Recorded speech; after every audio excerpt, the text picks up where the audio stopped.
আজকে আমরা গোলক এবং ব্লক সংক্রান্ত অঙ্ক দেখব। তো এখানে একটা চিত্র দেওয়া আছে। চিত্রটার মধ্যে একটা গোলক ভূমির সাথে 30 ডিগ্রি কোণে কোনো একটা তলের উপর রাখা আছে এবং একটা ব্লক তার সম্মুখ দিকে দেওয়া। তাই প্রশ্নে বলতেছে গোলকের ব্যাস 60 সেন্টিমিটার, গোলকের ওজন দেওয়া আছে 100 কেজি। গোলকটি মানে প্রশ্ন বলতেছে যে গোলকটিকে ব্লকের উপর, এই যে গোলকটা আছে এই গোলকটাকে যদি ব্লকের উপর উঠাইতে কি পরিমাণ কি পরিমাণ পি বলের প্রয়োজন হবে। এই যে পি বলে টানতেছি একটা পি বল, ওই পি বলটা কতটুক হইলে এই গোলকটাকে ব্লকের উপরে উঠানো যাবে। তাই আমরা এই অঙ্কটা করব লেমি সূত্রের সাহায্যে। তাহলে এই অঙ্ক করার আগে আমাদের এই যে দুইটা ফিগার আছে ওই দুইটা ফিগারের সম্পর্কে একটু ধারণা নিতে হবে। তা ধারণাটা হলো কি, যে আমরা সবসময় যখন দেখব কোনো একটা গোলককে, কি বলতেছি যে আমরা সবসময় যখন কোনো একটা গোলককে কোনো একটা ইনক্লাইন তলে রাখা দেখব, মানে কোনো একটা আনত তলের উপর রাখা দেখব গোলক, তখন আমাদের সবসময় মাথায় রাখতে হবে গোলকটার মধ্যে অ্যাক্সিসটা কোথায় উল্লেখ করা আছে। যেমন এভাবে একটা পি বল টান দেওয়া আছে ধরেন, কিংবা এভাবে একটা পি বল টান দেওয়া আছে। এই পি বলটাতে এই যে চিত্রটা আছে এই চিত্রতে অ্যাক্সিস কোথায় আছে বলে নাই। এটা কি অ্যাক্সিসটা এভাবে হবে না অ্যাক্সিসটা কি এভাবে হবে বলে নাই। কিন্তু পরবর্তী যে 2 নম্বর ফিগারটাতে আছে ওই ফিগারটাতে দেখাইতেছি কি এই যে একটা টান দিছে, ওই টানটাতে বোঝাইতেছে কি অ্যাক্সিসটা হয়েছে, এটা হয়েছে অ্যাক্সিস এক্স অ্যাক্সিস আর এটা হয়েছে কি ওয়াই অ্যাক্সিস। আমাদের সবসময় মাথায় রাখতে হবে এই টানটাতে বোঝাইতেছে কি এটা এক্স অ্যাক্সিস এটা ওয়াই অ্যাক্সিস। আর যেহেতু এটাতে টান দেয় নাই, মানে আমরা আগে দেখছি কি এটাতে কোনো টান দেয় নাই, তার মানে এটা অ্যাক্সিস কোথায় জানি না। তাহলে যখন কোনো টান দেওয়া থাকবে না, আমরা মাথায় রাখবো সবসময় যখন কোনো টান দেওয়া থাকবে না তখন আমরা এই যে যেই তলের উপরে আছে গোলকটা ওই তলের সমান্তরালে আরেকটা রেখা কল্পনা করব, আর ওইটাই হবে কি অ্যাক্সিস। কি বলতেছি, যখন কোনো টান দেওয়া থাকবে না তখন যেই তলের উপর গোলকটা রাখা হবে ওই তলের সমান্তরালে রেখাকে আমরা এক্স অ্যাক্সিস কল্পনা করব, আর ওর সাথে লম্ব যেটা হবে সেটা হবে ওয়াই অ্যাক্সিস। তো যদি এটা হয়, আমরা যদি দেখি তাহলে এটা সমান্তরাল, তাহলে এই যেহেতু গোলকটা আছে তো এখানে যেহেতু কোনো রেখা দেওয়া নাই, তাহলে কি এটা সমান্তরালে আমরা একটা অ্যাক্সিস কল্পনা করব। তার মানে কি এই পি বলটা যেদিকে আছে এই বরাবর একটা অ্যাক্সিস কাজ করবে এবং ওর সাথে সরাসরি 90-তে কাজ করবে কি আর একটা অ্যাক্সিস। কি হবে, এই অ্যাক্সিসটা হয়ে যাবে কি এক্স অ্যাক্সিস আর এই অ্যাক্সিসটা হয়ে যাবে আমাদের ওয়াই অ্যাক্সিস। দুইটা অ্যাক্সিস হয়ে গেল। এখন আমরা জানি কোনো একটা বস্তু, সবসময় মাথায় রাখবো কোনো একটা বস্তু কারো সংস্পর্শে থাকলে, কোনো একটা বস্তু কারো সংস্পর্শে থাকলে সে রিয়াকশন দেয়, মানে প্রতিক্রিয়া বল দেয়। যেহেতু কোনো একটা বস্তু কারো সংস্পর্শে থাকলে প্রতিক্রিয়া বল দেয়, তার মানে এই গোলকটা কি ওর সংস্পর্শে আছে এখন এই বর্তমান, যেহেতু সংস্পর্শে আছে তার মানে ওই দিক থেকে একটা রিয়াকশন দিবে এবং গোলকটা আর কার সাথে সংস্পর্শে আছে, আর আমরা জানতেছি এই ব্লকের সাথে গোলক এটা সংস্পর্শে আছে। যেহেতু স্পর্শ করা আছে গোলক আর ব্লক, তাহলে অবশ্যই এই ব্লকের থেকে একটা রিয়াকশন আসবে কার দিকে, গোলকের দিকে। যেহেতু ব্লক থেকে আসবে তাহলে কিভাবে আসবে, সেটা আসবে এভাবে একটা রিয়াকশন আসবে। কার আসবে, ব্লক রিয়াকশন দিতেছে। ব্লকটা যদি আমরা কল্পনা করি এটা বি বি ব্লক, তাহলে রিয়াকশনটা কি হবে আর বি। আর আমরা জানি কি যে কোনো গোলক হোক কিংবা যে কোনো বস্তুই হোক তার নিজস্ব ওজন সবসময় নিচের দিকে কাজ করে। কি বলতেছিস, তার নিজস্ব ওজন নিচের দিকে কাজ করে। যেহেতু এই গোলকটা আছে তো এই গোলকের ক্ষেত্রে নিজস্ব ওজনটা কোথায় কাজ করবে, নিচের দিকে কাজ করবে। তার মানে কিভাবে কাজ করবে, তার মানে নিচের দিকে সরাসরি এভাবে কাজ করবে। তাহলে এটা কি হইতেছে, তাহলে এটা হয়ে যাচ্ছে গোলকের ওজন। গোলকের ওজন আমরা দেখছি কত আছে 100 কেজি গোলকের ওজন পাইছি আমরা। গোলকের ওজন যেহেতু আমরা 100 কেজি পাইছি, তার মানে এখানে 100 কি ডব্লুটা কি হবে 100 কেজি। আচ্ছা, তো দেখেন এখানে কি ছিল একটা, আবার এখানে কিন্তু একটা পি বল ছিল, ঠিক আছে। তো এটা হয়ে গেল, কারণ আমরা লেমি সূত্র ইউজ করলে আমরা জানি সবসময় 3টা বল লাগে, তো 3টা বল দিয়ে আমরা লেমি সূত্র ইউজ করব। তো এখন আরেকটা জিনিস হইল, যেহেতু বলতেছি পি বলে মানে পি বলের মানের জন্য কি ব্লকটা, এই গোলকটা ব্লকের উপরে উঠবে। যদি গোলকটা ব্লকের উপরে উঠে যায়, সবসময় মাথায় রাখবেন, তখন এই যে স্পর্শ তলে আর স্পর্শ থাকে না, এই জায়গায় কি স্পর্শ থাকে না, এই জায়গায় স্পর্শ থাকে না। যেহেতু স্পর্শ নাই, তার মানে এই যে একটা রিয়াকশন সারফেস রিয়াকশন, তখন সারফেস রিয়াকশনটা কি হয়ে যায়, জিরো হয়ে যায়। কেন? যেহেতু পি বলের জন্য সে ব্লকটা উপরের দিকে উঠে গেছে, তার মানে এই জায়গায় স্পর্শ নাই। স্পর্শ না থাকাতে কি হইতেছে, এই আরএসটা মানে সারফেস রিয়াকশনটা কি জিরো হয়ে যেতেছে। তখন দেখেন এখানে একটা বল, এখানে ব্লক রিয়াকশন এবং এখানে পি বল, এই 3টা রিয়াকশন আছে, মানে 3টা বল কাজ করতেছে। এখন 3 বল কাজ করলে আমরা জানি লেমির সূত্র ইউজ করতে পারি। তা যদি পারি আমরা, তো 3টা বল কিভাবে কাজ করতেছে আমরা দেখতেছি কি, এটা হচ্ছে এক্স অ্যাক্সিস আর এটা হচ্ছে কি ওয়াই অ্যাক্সিস। যেহেতু আমরা দেখতেছি, আমরা যদি এখানে এক্স অ্যাক্সিস এবং ওয়াই অ্যাক্সিস কল্পনা করি,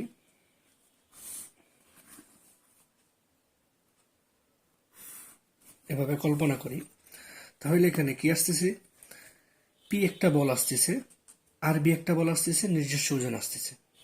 তো দেখেন এই পি বলটা কি এক্স অ্যাক্সিস বরাবর আছে, তার মানে এই এক্স অ্যাক্সিস বরাবর একটা পি বল কাজ করতেছে। আর ওয়াই অ্যাক্সিসের সাথে এইখানে একটা যে কোনো একটা কোণে নিজস্ব ওজনটা কাজ করতেছে। কার সাথে? এই ওয়াই অ্যাক্সিসের সাথে যে কোনো একটা কোণেতে। ওয়াই অ্যাক্সিসের সাথে কি, এটা যদি 1 নাম্বার গড় কল্পনা করি, এটা 2 নাম্বার গড় হয়, এটা যদি 3 নাম্বার গড় হয়, এটা কি 4 নাম্বার গড়। তার মানে কি 1 2 3 4, তার মানে কি 1 2 3।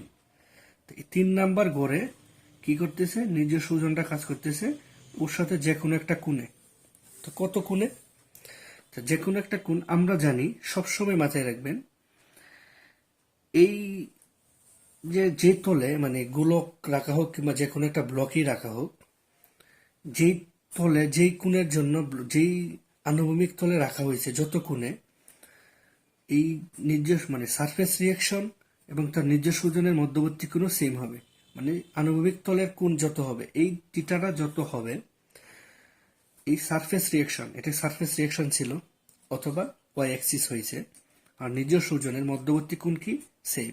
তার মানে এখানে যদি 30 হয়, তো এখানে কত আছে 30। তো এখানে যদি 30 হয়, তার মানে এই কোণটা কত আছে 30 আমাদের। আচ্ছা, দেখুন এটা যেহেতু অ্যাক্সিস, এই লাল রেখাটা যেহেতু আমরা অ্যাক্সিস ধরতেছি, তার মানে কি এই আরবিটা যে কোনো একটা কোণে কাজ করতেছে। ধরলাম টিটা কোণ, আরবিটা কি 2 নাম্বার গড়ে কাজ করতেছে। কয় নাম্বার? 1 2। তো 1 আর 2, তো 2 নাম্বার গড় কোনটা? এটা হচ্ছে আরবি। তো এখানে টিটা ডিগ্রি কোণে কাজ করতেছে। তো আমাদের বের করতে হবে কি এই টিটাটা। যদি আমরা টিটাটা বের করতে পারি, কারণ আমরা লেমির সূত্র ইউজ করব, লেমির সূত্র ইউজ করলে আমাদের এই টিটাগুলো লাগবে, কারণ টিটা আননোন হলে তো অঙ্ক করা যাবে না, তাই টিটাটা আমরা বের করতে হবে। তো টিটাটা কত? টিটাটা যদি বের করতে চাই আমরা, তো দেখেন এখানে একটা ব্লক দেওয়া আছে। তো এই ব্লক বরাবর যদি আমরা এভাবে একটা দাগ টানি, তখন কি এখানে একটা ত্রিভুজ হবে না? তো এটা যদি একটা ত্রিভুজ হয়, তো দেখেন ত্রিভুজের এই কোণ আর এই থিটা কোণ কিন্তু সমান। কেন? কারণ এই যে রেখাটা ত্রিভুজের, যে এটা যদি ভূমি কল্পনা করি, এই ভূমি আর এই রেখা যেহেতু সমান্তরাল, কি বলতেছি, এই ভূমি আর এই রেখা যেহেতু সমান্তরাল পরস্পর, তার মানে এখানে যা কোণ উৎপন্ন হবে এখানেও সেম কোণই হবে। যে যদি এটা হয়, তাহলে এই কোণটা কিভাবে বের করতে হবে আমাদের? তো এই কোণটা কেমন একটা কোণ হয়েছে, তো এই কোণটাকে আমরা এরকম একটা কোণ হয়েছে, এই কোণটা। তো এই কোণটা যদি হয়, আমাদের দরকার কি এই কোণটা। তাহলে এখানে প্রশ্নে দেওয়া আছে গোলকের ব্যাস দেওয়া আছে, কি বলতেছি, গোলকের ব্যাস দেওয়া আছে কত? 60 সেন্টিমিটার। যেহেতু গোলকের ব্যাস দেওয়া আছে 60 সেন্টিমিটার, তার মানে এই গোলকটা এই টোটাল কি বলতেছি, গোলকের এইখান থেকে এখান পর্যন্ত দূরত্ব কত, 60। তার মানে অর্ধেক কত আছে, 30। তো যদি অর্ধেক 30 হয়, এখানে এটা যদি 30 হয়, আমরা কল্পনা করি যেটা 30, তাহলে এখানে যদি 10 আছে, এদিক দিয়ে দেখেন ব্লকটা, ব্লক থেকে যদি 30 থেকে যদি ব্লক 10 যায়, তো এই বাকি অংশটা কত আছে, বাকি অংশটা 20। তো বাকি অংশটা যদি 20 হয়, তার মানে কি এটা 20, কারণ এটা 20 মানে কি, এটা 20, এটা 20। আর এইখান থেকে দেখেন, এই যে পয়েন্ট থেকে ব্লক পর্যন্ত যে দূরত্বটা আছে, এটা কি তার ব্যাসার্ধ। তো ব্যাসার্ধটা কত, এই ব্যাসার্ধ মানে কি 30। যদি এটা হয়, আমরা যদি কোণ কল্পনা করি টিটা এটাকে, তাহলে আমরা জানি কি, যার সাথে কোণ হয় সে ভূমি, আর যার সাথে কোণ না হয় সে হচ্ছে কি লম্ব। যেহেতু এটা ভূমি, তার মানে এটা লম্ব। লম্ব আর অতিভুজ জানতেছি, লম্ব আর অতিভুজ যদি আমরা জানি, তাহলে আমরা এই টিটা কোণটা কিভাবে বের করতে পারি, আমরা লম্ব আর ভূমির সাথে আমরা সম্পর্ক জানি, সাইন টিটা। সাইন টিটা কি, তাহলে এখানে আমরা সাইন টিটা সমান সমান 20, মানে লম্ব বাই অতিভুজ, আমরা একটা সূত্র জানি। লম্ব বাই অতিভুজ যদি হয়, তাহলে টিটা সমান সমান কত, টিটা সমান সমান আমরা পাইতেছি ক্যালকুলেশন করে 41.81 ডিগ্রি, মানে কি 41.81 ডিগ্রি একটা কোণ পাইতেছি। কোনটা, এই টিটা কোণ। এটা যদি টিটা কোণ হয়, তার মানে কি এই টিটা কোণ 41.81। এখন যেহেতু 41.81 টিটাটা হয়েছে, তার মানে আমরা যেহেতু লেমির সূত্র ইউজ করব, কি রাখতে হবে মাথায়, আমরা যেহেতু লেমির সূত্রটা ইউজ করব, তাহলে আমরা জানি লেমির সূত্র ইউজ করতে গেলে বলদ্বয়ের মধ্যবর্তী কোণ লাগে। কি, লেমির সূত্র ইউজ করতে গেলে বলদ্বয়ের মধ্যবর্তী কোণ লাগে। তো বলদ্বয়ের মধ্যবর্তী কোণ যেহেতু লাগে, তার মানে আমার বের করতে হবে কি, এখানে আমাকে বের করতে হবে এটা, আমাকে বের করতে হবে এটা, আমাকে বের করতে হবে এটা কত।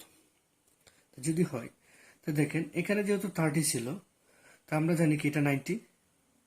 এটা যদি 90 হয়, এটা 30 হয়, তার মানে কি 120 এখানে। এখানে যদি 90 হয়, তার মানে এখানে 30 আছে, তার মানে 90 গেলে 60। তো এই টোটাল কোণ কত আসবে তখন, 101.81 টোটাল কোণ। আচ্ছা, এখন আমরা জানি কি, এই টোটাল কোণটা দেওয়া আছে কত, এই টোটাল কোণ দেওয়া আছে 180 জানি, আর আমাদের হাতে এই কোণটা আছে থিটা 41। কি বলতেছি, এই টোটাল কোণটা দেওয়া আছে, এই যে রেখাটা এক সরল কোণ সমান দেওয়া আছে 180, আমরা এই কোণটা জানতেছি কত, 41। মানে বাকি কোণটা কত, 180 থেকে 41.81 মাইনাস, তাহলে হইতেছে আমাদের। আচ্ছা, তো এটা হচ্ছে কি এই কোণ। তো এখন আমরা কি করব, এখন যেহেতু আমরা কোণ এবং বলগুলা জানছি, তখন এখন আমরা লেমির সূত্র ইউজ করব। কি বলতেছি, লেমির সূত্র।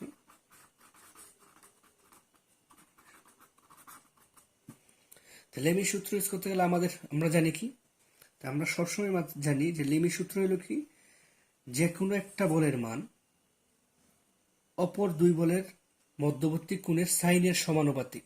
কি বলতেছি, যে কোনো একটা বলের মান অপর দুই বলের মধ্যবর্তী কোণের সাইনের সমানুপাতিক। তার মানে কি, যদি পি বল কল্পনা করি, আমরা লিখতে পারি সাইন 101.81, কারণ অপর দুই বল কি, পি আর আর ডব্লু। তো ডব্লুটা আমাদের দেওয়া আছে কত, 100। আচ্ছা, এখানে আরবির অপোজিট কোণ কোনটা, এটা, মানে কি সাইন 120। এখন ডব্লু বল আছে, ডব্লু বাই অপোজিট কোণ কি, পি আর আর, এর মধ্যবর্তী কোণ কত, 180 থেকে এটা মাইনাস, মানে কি সাইন 180 মাইনাস 41.81। আচ্ছা, তো এটা হলো কি লেমির সূত্র। কিন্তু আমাদের প্রশ্নে কি বলতেছে, আমাদের বলতেছে জাস্ট পি বলের মানটা কত। কি বলতেছি, এই পি বলের মান বের করতে হবে। যেহেতু পি বলের মান বের করতে হবে, তার মানে আমরা শুধু পি বল আর বিটা বের করার দরকার নাই এখানে। তো এখন আরেকটা জিনিস হলো, আমরা সবসময় মাথায় রাখবো, আমরা জানি এ সমান সমান বি সমান সমান সি যদি হয়, তা আমরা লিখতে পারি এ সমান সমান বি, বি সমান সমান সি, অথবা এ সমান সমান সি। এই জিনিসটা আমরা লিখতে পারি, কারণ পরস্পর সমান। যেহেতু আমরা পরস্পর সমান এভাবে লিখতে পারি, তার মানে এখানে যেহেতু পরস্পর সমান, তার মানে আমরা কি লিখতে পারি, পি সাইন 101.81 সমান সমান ডব্লু কত আমরা জানি 100, সাইন 180 40.81, এটা লিখতে পারি। এটা যদি লিখতে পারি তার মানে কি, আমরা এখান থেকে যদি ক্যালকুলেশন করি তাহলে আমরা পি এর মানটা পেয়ে যাব। ক্যালকুলেশন করলে পি এর মান পাবো, কত পাবো, 146.81 কেজি। আমরা কি করলাম, আমরা এখান থেকে ক্যালকুলেশন করার পরে পি মানটা পেয়ে গেলাম। ঠিক আছে, তাহলে আমরা ব্লক এবং গোলক সংক্রান্ত বিষয় যদি এভাবে থাকে, তাহলে আমরা লেমি সূত্র ব্যবহার করে সহজেই অঙ্কটা কি করতে পারবো, কার লেমি সূত্রের সাহায্যে ব্লক এবং গোলক সংক্রান্ত বিষয়।